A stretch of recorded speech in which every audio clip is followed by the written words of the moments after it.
คำว่าหักเจ้าคงใส่กับใครหลายคนใครก็หนึ่งคนที่ถือเพียทักคำลวงเพราะยังอ่อนประสบการณ์เลยที่คำหวานของคนเจ้าสู้กว่าจะหูที่ผิดงูก็สาเกินไปก็อยากจะหูว่าหากแท้มีอยู่ใสอยู่ในหัวใจหรืออยู่ใน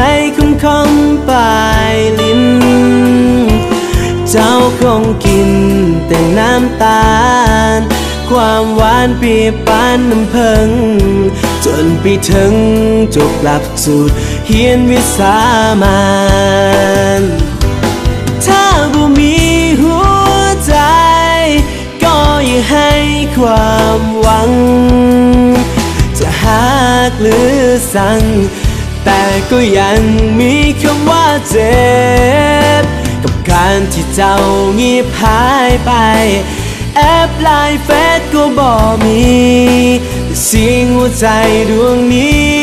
ทุกนาทีมีแต่ความคิดทอด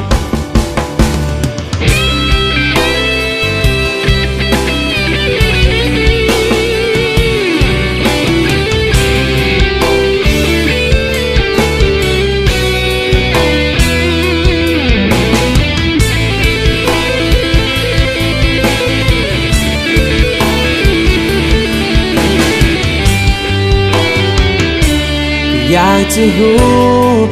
ว่าหากแท้มีอยู่ใสอยู่ในหัวใจหรืออยู่ในคำปลายลิ้นเจ้าคงกินแต่น้ำตาล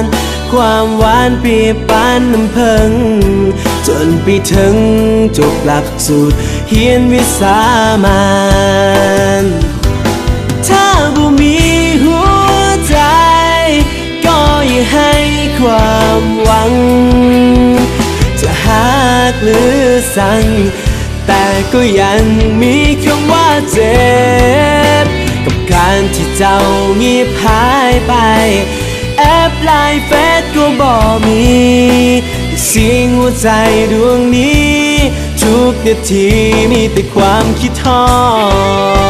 ดถ้าบ่มีหัวใจก็อย่าให้ความหวังจะหักหรือสั่งแต่ก็ยังมีคำว่าเจ็บกับการที่เจ้าเงียบหายไปแอปไลน์เฟซก็บ่มีแต่เสียงหัวใจดวงนี้ทุกนาที